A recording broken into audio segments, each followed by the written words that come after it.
Baik, selamat bertemu, salam sehat, salam sukses buat kita semua. Pada kesempatan ini kita akan membahas sedikit tentang perencanaan program yang disebut dengan algoritma atau flowchart. Algoritma atau biasa juga dalam perfilman disebut dengan skenario atau struktur program, dan flowchart. Dalam penyusunan program komputer, kita sangat penting untuk memahami sejumlah istilah, di mana penyusunan program untuk komputer itu berbeda dengan kita memerintahkan orang atau menyuruh orang melakukan sesuatu. Di dalam program komputer itu harus disusun secara terurut, logis atau sistematis, logis dan lengkap. Sebab komputer itu melakukan setiap perintah atau setiap instruksi atau setiap operasi, komputer melakukannya secara terurut, sistematis dan tidak bisa diacak. Oleh karena itu, seorang programmer harus memahami betul bagaimana merancang sebuah program komputer, di mana harus diawali dengan menyusun sketsa. Kalau dalam film biasa disebut dengan skenario. Di dalam menyusun program komputer itu biasa disebut dengan flowchart, algoritma atau struktogram. Struktogram itu singkatan dari struktur program. Skenario atau algoritma adalah urutan langkah-langkah atau tahapan penyelesaian masalah yang disusun secara sistematis dan logis. Kata-kata logis merupakan kata-kata kunci dalam algoritma. Logis, algoritma. Langkah-langkah logis dalam algoritma ini harus dapat ditentukan bernilai salah atau benar. Algoritma berisi urutan langkah-langkah penyelesaian masalah. Ini berarti algoritma adalah proses yang prosedural. Kita sudah mengenal istilah atau definisi prosedural. Dalam Kamus Bahasa Indonesia tercantum prosedural artinya mengikut prosedur. Jadi sekali lagi saya ulangi, algoritma adalah urutan langkah-langkah atau tahapan-tahapan penyelesaian masalah. Yang dimaksudkan penyelesaian masalah di sini adalah penyelesaian perintah atau urutan perintah untuk komputer atau menyusun program dalam komputer, itu kita kenal dengan penyelesaian masalah. Kalau skenario dapat kita lihat, untuk mempermudahnya kita lihat tabel seperti ini. Ada langkah-langkahnya atau scan, biasa dikenal dengan nama scan dalam film. Kemudian ada narasi itu dibagi menjadi dua, narasi eksen dan narasi keterangan. Narasi eksen adalah suara yang diucapkan oleh pemeran.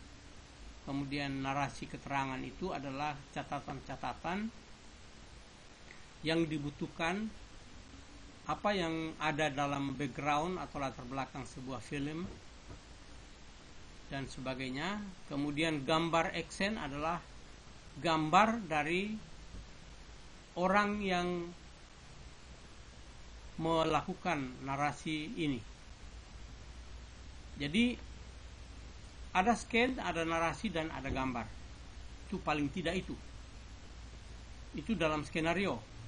Nah, scan ini diurut secara sistematis, tidak bisa diacakkan atau tidak bisa tidak lengkap.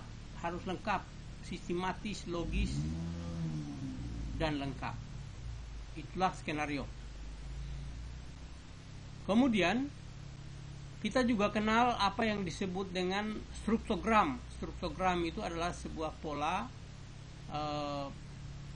yang disebut dengan struktur program. Struktur artinya sebuah kerangka dari sebuah program lengkap, biasa disebut dengan struktogram. Selanjutnya kita bahas tentang flowchart. Flowchart adalah suatu metode untuk menggambarkan tahap-tahap pemecahan masalah dengan mempresentasikan simbol-simbol, ya, simbol-simbol tertentu yang mudah dimengerti, digunakan, dan dalam standar untuk diterapkan. Jadi simbol-simbol yang dipakai di dalam flowchart itu adalah simbol-simbol yang menggambarkan atau mempresentasikan apa yang harus dilakukan oleh komputer.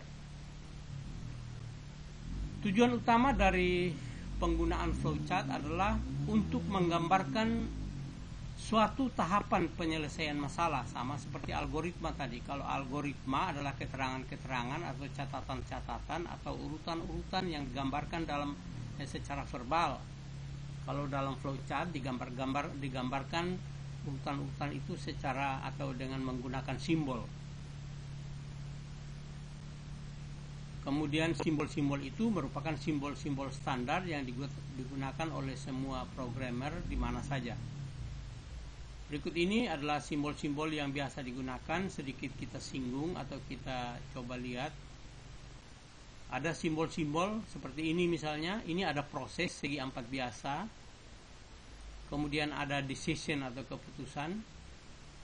Kemudian ada dokumen atau hal-hal yang penting yang digunakan oleh seorang programmer dalam program. Kemudian ada data, ada pre-definition process atau definisi pertama atau definisi utama dalam proses. Kemudian storage atau data yang tersimpan misalnya, simbolnya seperti ini. Kemudian ini pre-definition process atau definisi-definisi yang dipakai dalam proses dan sebagainya dan sebagainya. Kemudian ada banyak hal yang digambarkan ini, tapi nanti dalam program yang paling penting adalah seperti ini. Ini digunakan, namanya terminator, digunakan pada awal atau start dan pada akhir atau end sebuah program. Kemudian ada ini nanti disebut juga operasi atau proses-proses. Kemudian ada definisi atau decision atau keputusan dan sebagainya. Ini secara umum digambarkan, secara detailnya nanti kita lihat dalam flowchart. Nah, ini yang disebut dengan simbol-simbol standar. Nah, di dalam flowchart atau struktogram ada sejumlah pola seperti ini misalnya. Ini pola yang paling sederhana, terdiri dari tadi ada terminator atau start, ya, ini start simbolnya seperti ini. Kemudian masuk ke operasi pertama, ya, start 1 ditulis S1. Kemudian operasi pertama, operasi kedua, kemudian ada akhir program atau end. Inilah gambar flowchart yang paling sederhana dalam sebuah program, disebut dengan linear, ya, linear program atau struktur program yang paling sederhana. Dalam struktur program juga biasa menggunakan simbol seperti ini sebagai gambaran. Jadi ini gambaran dari sebuah struktur yang paling sederhana, mulai dari start ada operasi 1, operasi 2. Nanti di dalam pengembangannya ada operasi 1, operasi 2 dan seterusnya. Kemudian ada loop atau lompat atau berulang, ya. Nanti dalam keadaan program bercabang dan sebagainya akan dikembangkan sesuai dengan program yang kita susun atau sesuai dengan fungsi program itu untuk apa. Sebagai contoh misalnya ini ada start, langsung ada keputusan, ya. Keputusan kalau sesuai akan ya, dia teruskan. Kalau tidak sesuai, dia masuk kemana dan seterusnya. Kemudian ada operasi, ya. Ada operasi selanjutnya, ya. Operasi 1, 2, 3, ada operasi dan seterusnya. Kemudian ada keputusan ya, dia akan terus ke operasi 2, tidak ke operasi 3 dan seterusnya. Kemudian bercabang dan seterusnya. Kemudian ada berulang seperti ini misalnya. Kalau ya, dia berulang kembali ke operasi 4. Kalau tidak, berarti dia lanjutkan ke akhir daripada sebuah program. Ya, itu gambaran-gambaran tentang flowchart. Jadi flowchart itu adalah tahapan-tahapan yang digambarkan dengan menggunakan simbol standar. Ini yang disebut dengan struktogram tadi. Jadi ada struktur-struktur seperti bagan-bagan dan seterusnya. Ini tidak terlalu mudah kita tulis, tapi yang paling mudah adalah flowchart atau algoritma. Kemudian yang tadi saya sudah singgung juga, ada struktur linear terdiri dari start, operasi 1, operasi 2, operasi 3 dan seterusnya. Hanya sederhana, yaitu ada start, operasi dan end sebuah program. Ini struktogramnya. Lalu yang kedua ada struktur pengulangan, ya, atau loop. Bentuknya seperti ini. Struktur pengulangan atau loop.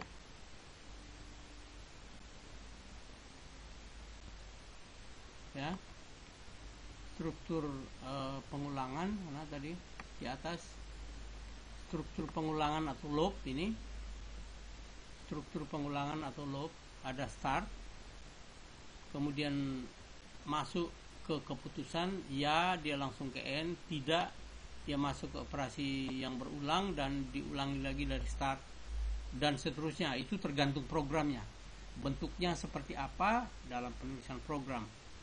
Nah, yang sangat penting di sini adalah tadi, menyusun sebuah program kita harus buat deskripsi dulu, yang disebut dengan algoritma. Kita urutkan semua apa yang harus komputer lakukan dan disusun secara sistematis, secara berurut dari langkah pertama sampai langkah terakhir. Jadi tidak bisa seperti misalnya kita menyuruh manusia punya inisiatif sendiri untuk melakukannya secara lengkap.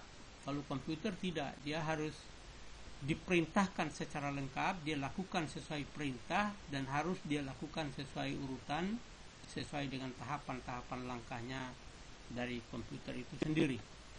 Itulah gambaran tentang flowchart. Jadi flowchart itu merupakan sebuah catatan-catatan penting atau gambaran-gambaran tahapan-tahapan penyelesaian masalah atau penyusunan program yang dipresentasikan melalui simbol-simbol standar. Itu namanya flowchart. Kalau algoritma adalah langkah-langkah atau tahapan-tahapan penyelesaian masalah yang disusun secara sistematis dan logis. Yang paling banyak kita gunakan adalah algoritma atau flowchart. Demikian, mudah-mudahan berguna dan dapat menjadi dasar kita dalam menjadi seorang programmer dalam menyusun program komputer. Saya kira demikian, mudah-mudahan berguna dan selamat belajar.